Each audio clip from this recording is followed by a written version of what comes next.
Niwaombe wazazi tuendelee kuwalea watoto wetu katika maadili mema, tuwaandae waje kuwa tegemezi la taifa lao, waipende nchi yao na wawe wazalendo wa kweli, lakini pasipo pia kuathiri ukuaji wao katika maadili mema. Dunia yetu hivi sasa imeharibika kwa sababu ya utandawazi, na hii imepelekea mmomonyoko mkubwa sana wa maadili. Watoto hao wana nafasi kubwa ya kuweza kuwa watu wazuri wakiandaliwa vizuri mapema kabisa. Niwaombe wazazi muendelee kuwasaidia malezi mema ya watoto wetu.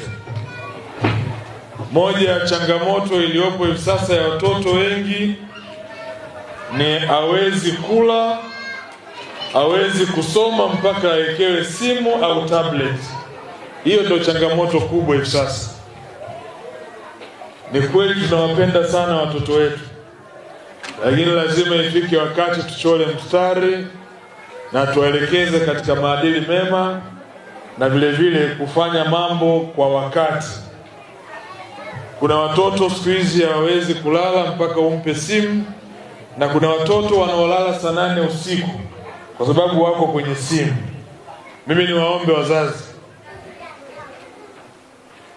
na mimi pia nikiwemo katika kundi la wazazi hilo, tuendelee kuwasaidia watoto wetu, tuwajenge katika maadili mema, tuwaandae vizuri, na vile vile tuwasaidie kukua katika ustawi wa akili, ustawi wa afya, pamoja pia na maadili mema.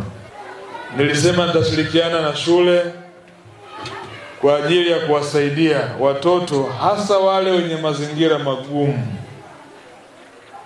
kama sehemu